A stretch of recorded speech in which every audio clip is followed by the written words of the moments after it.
أشهد أن لا إله إلا الله.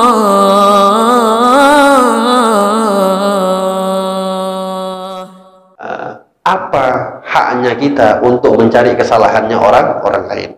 Terlebih ulama. Ulama ini sering kita dengar, darahnya itu beracun. Ya, darahnya ulama ini beracun. Kehormatan mereka itu beracun. Yang kalau misalnya kita mencari kesalahan orang awam, ya, orang awam, kita buka kesalahannya orang awam yang bukan orang ulama, itu Allah akan buka kesalahan kita terlebih dahulu. Nah, kalau ulama yang kita cari-cari kesalahannya, kita umbar-umbar kesalahannya, mohon maaf, bukan hanya kesalahan kita yang dibuka oleh Allah, tapi aib anak kita, aib keluarga kita, istri kita, semua dibuka oleh Allah. Kenapa? Beracun ini aibnya ulama.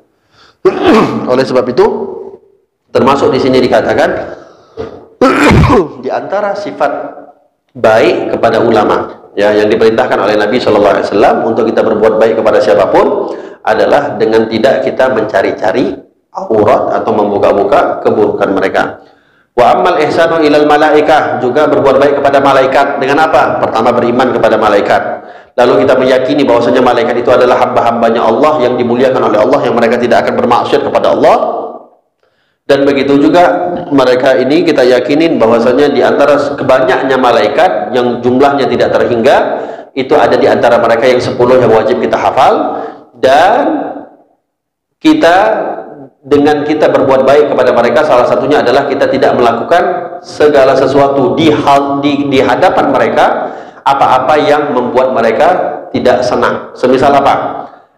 Makan sesuatu yang dapat menyakiti mereka. Kita akan tahu, ya, ma yalfidhu min qaulin illa ladaihi raqibun atid. Tidaklah kita mengucapkan satu pun perkataan kecuali ada di kanan kiri kita raqib dan atid. Semuanya ada raqib dan atid. Saya ada raqib dan atid, Bapak ada raqib dan, semuanya ada raqib dan atid. Tamam. Malaikat ini walaupun nggak nampak di depan kita, ya, nggak nampak dia di hadapan kita, tapi dia merasakan kebaikan yang kita lakukan dan dia merasakan keburukan yang kita lakukan. Kalau kita berbuat baik, itu mereka akan mencium daripada aroma tubuh kita suatu hal yang wangi. Dan kalau kita berbuat buruk, mereka akan mencium daripada aroma tubuh kita bau busuk. Ya. Nah, ketika kita bermaksiat kepada Allah, ya seakan-akan berarti kita sedang menyakiti mereka. Siapa orang yang sanggup cium bau busuk? Ya, kita kena bau jigong itu nggak sanggup, apalagi bau busuk. Begitu juga makanan-makanan kita itu dicium sama mereka.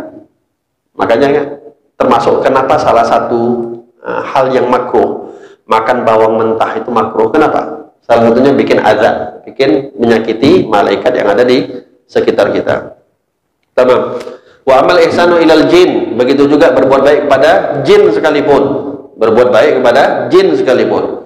Dengan apa? Dengan mengajak mereka kepada kebaikan. Ya, kalau kita mampu berhubungan dengan mereka. Ada sebahagian orang yang diberikan kelebihan oleh Allah berkomunikasi dengan mereka. Cuman sekarang ini gak tahu lah kita, banyaknya ini pura-pura bisa komunikasi, itu yang khawatir kita ini. Dan juga salah satu yang diajarkan, ya, berbuat baik dengan jin untuk kita mengucapkan salam kepada mereka. Kapan? Setiap kali ketika kita salam ketika sholat. Jadi memang dianjurkan di dalam syariat kita itu, diajarkan oleh ulama, kalau kita misalnya ucapkan salam assalamualaikum ke kanan, itu jangan lupa niatkan, memang nggak wajib tapi disunahkan, niat kita mengucapkan salam untuk semua makhluk yang ada di sebelah kanan kita, mau malaikat mau jin, kita niatkan kita mengucapkan assalamualaikum warahmatullahi wabarakatuh, niatkan aku mengucapkan salam untuk orang mau malaikat kah mau jin kah di sebelah kanan kita. Dan juga assalamualaikum warahmatullahi wabarakatuh untuk yang di sebelah kiri kita, baik malaikat ataupun jin. Itu yang berbuat baik kepada jin. Begitu juga wa ammal ihsan ilal bahaim.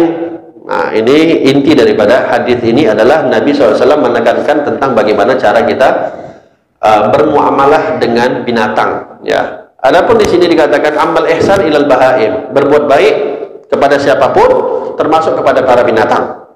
Di antaranya adalah fahuwa alla yuji'uhum wa la yu'atishuhum.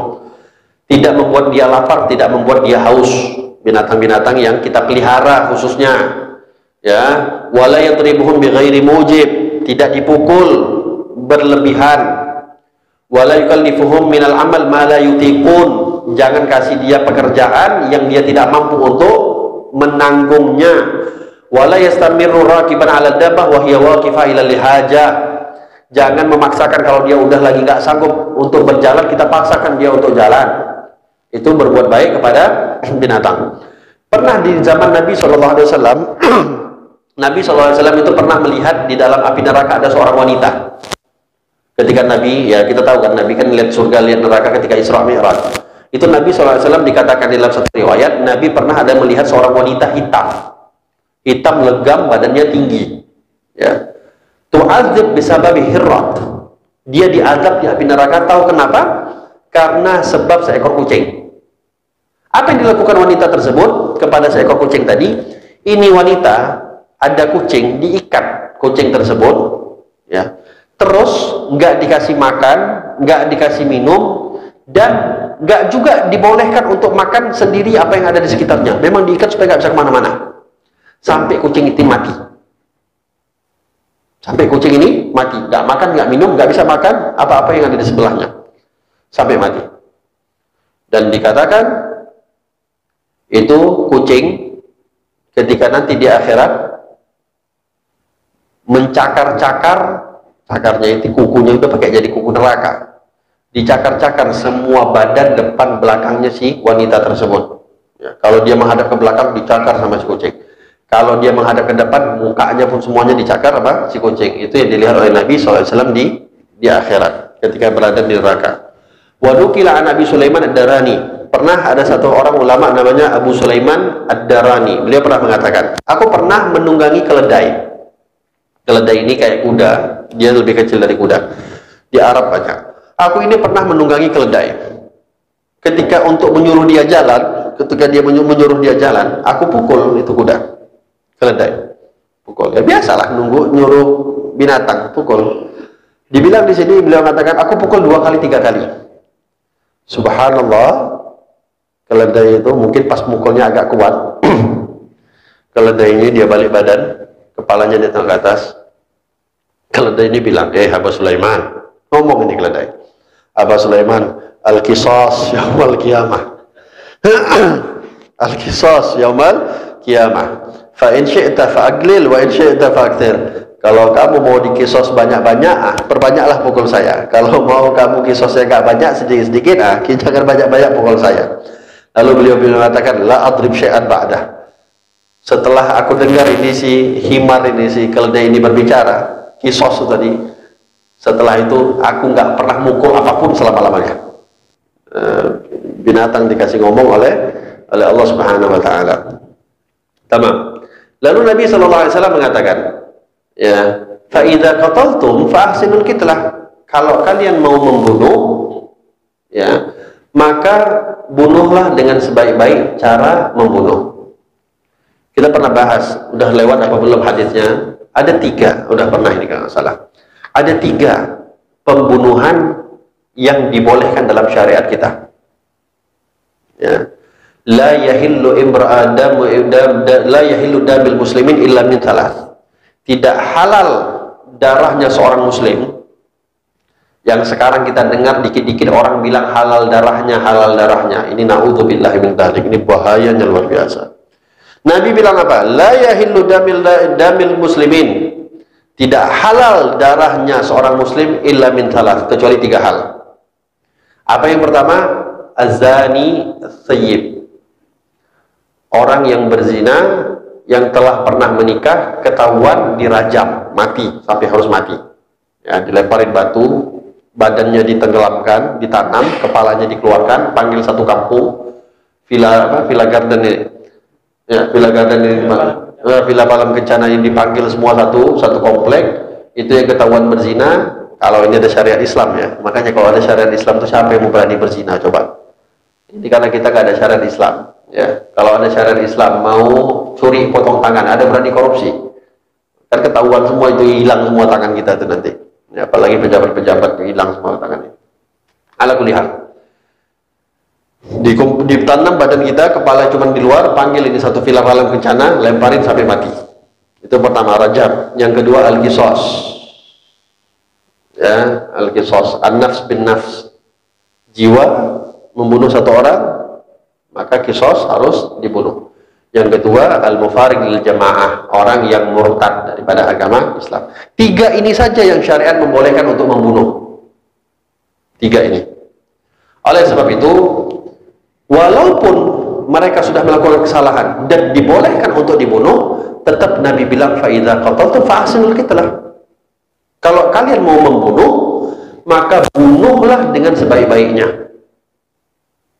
Oleh sebab itu, kenapa ketika kita misalnya ada hukuman pancung, potong kepala, itu kalau diteliti, kenapa memang agama kita tuh nggak menyarankan pakai tembak? Kalau kita kan, negara kita kan hukuman mati kan ditembak. Kita itu lebih memilih potong kepala.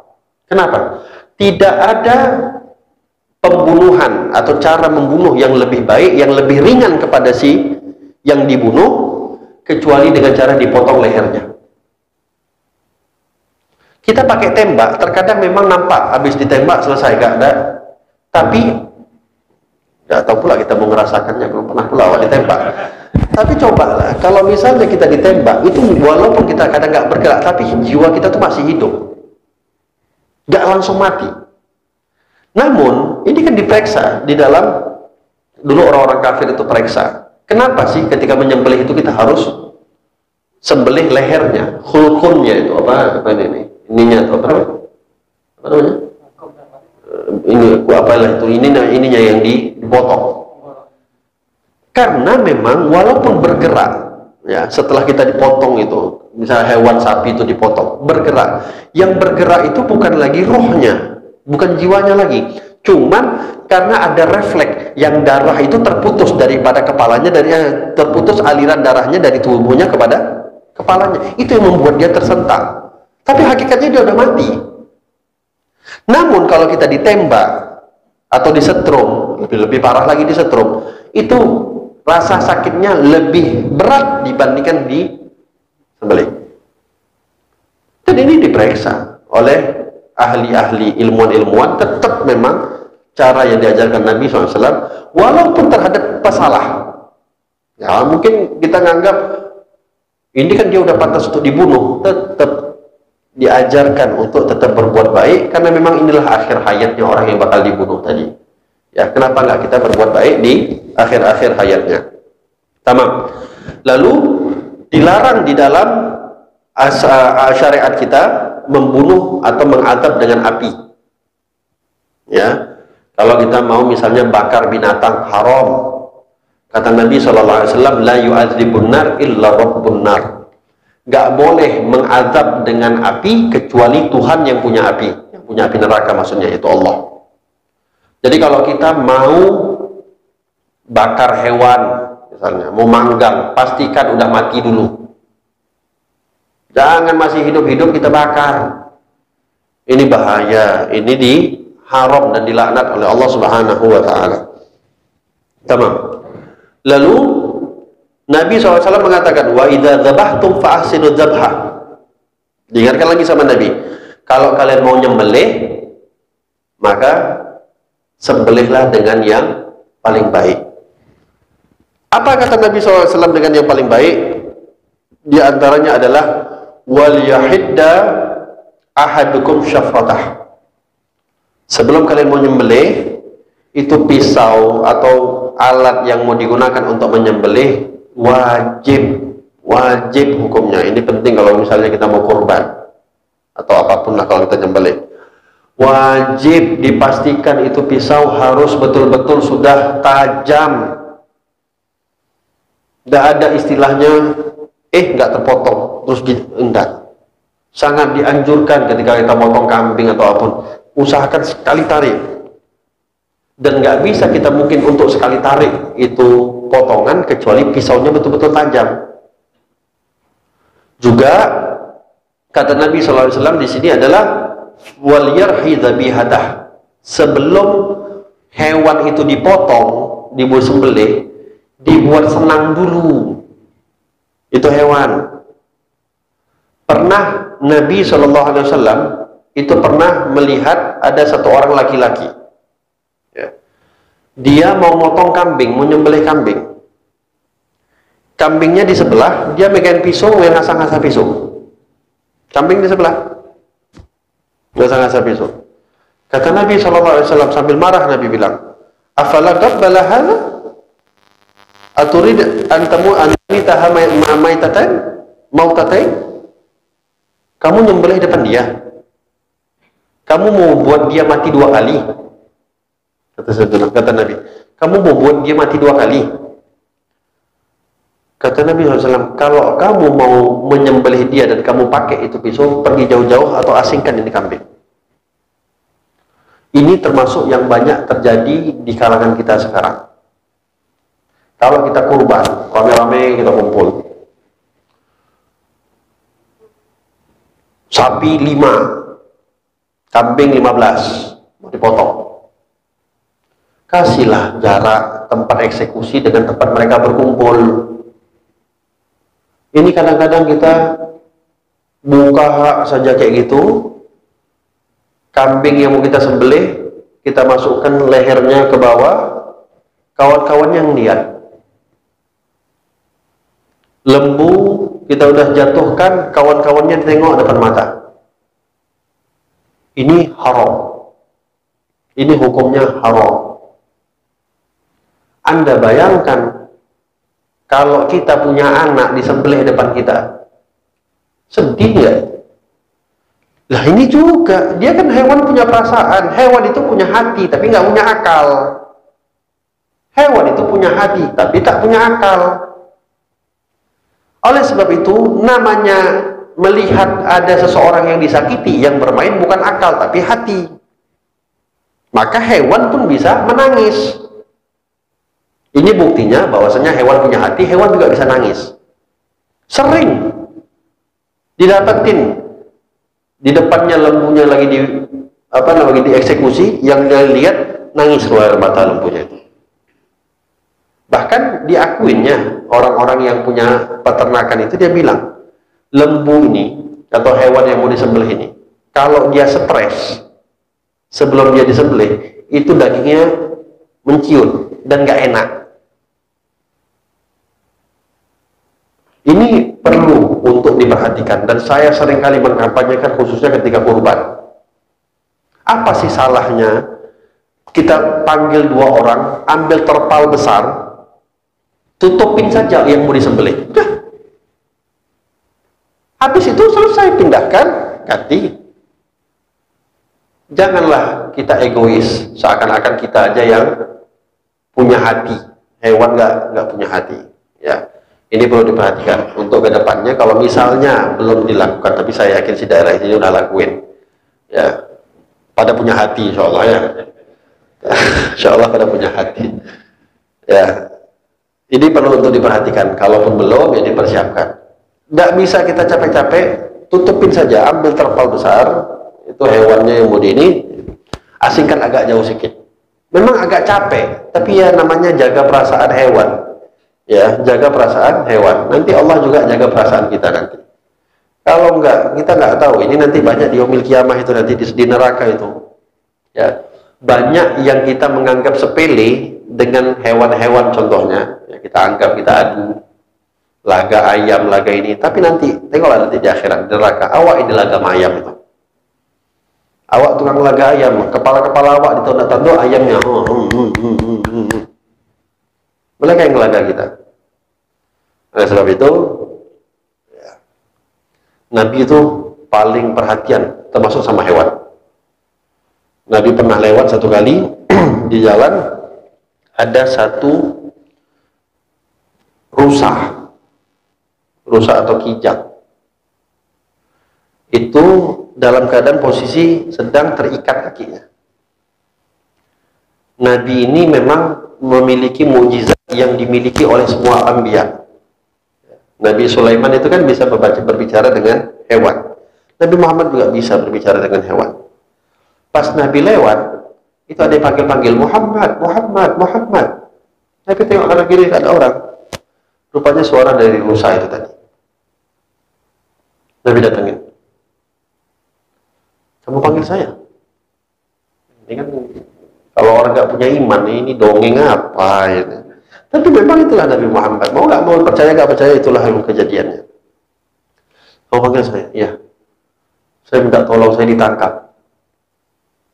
Terus saya sedang berburu cari makan untuk anak saya. Anak saya baru saya lahirkan, belum dia sempat saya susui. Saya mau cari makan supaya saya bisa nyusu anak saya. Tapi saya keburu ditangkap. Mana yang nangkap kamu? Itu di balik pohon sedang tidur. Dilihat sama Nabi, oh iya lagi tidur. Terus apa yang kamu harus saya lakukan? Tolong lepasin saya. Saya berjanji setelah saya susuin anak saya balik lagi dan kamu ikat lagi sama saya. Ini bukan satu hal yang boleh. Memburu binatang itu bukan satu hal yang boleh. Memang boleh kan kita memburu binatang. Tapi kan yang memburu ini kan nggak tahu bahwasanya yang diburu, yang ketangkap ini sedang punya anak yang belum disusuin. Sampai Nabi buat perjanjian. Tapi janji ya kamu balik ya. Ini saya tanggung jawab. Dia udah haknya, kamu ini udah haknya dia. Kamu janji ya balik. Saya janji balik. Dilepas sama Nabi, betul ini kijab. Ditungguin sama Nabi. Saya tunggu di sini. Pergi ini rusa, pergi ini kijab, datangin anaknya, disusuin dia balik lagi. Muhammad ikat saya. Pas balik ini rusa, mau diikat sama Nabi, bangun ini orang. Loh, apa yang terjadi? Diceritakan oleh Rasulullah SAW, semuanya akhirnya kata orang ini, lepaskan ya Nabi Muhammad. Ya lepaskan ya Rasulullah, lepaskan ya Rasulullah. Saya yang salah. Akhirnya dilepaskan balik. Punya rahmat Nabi SAW.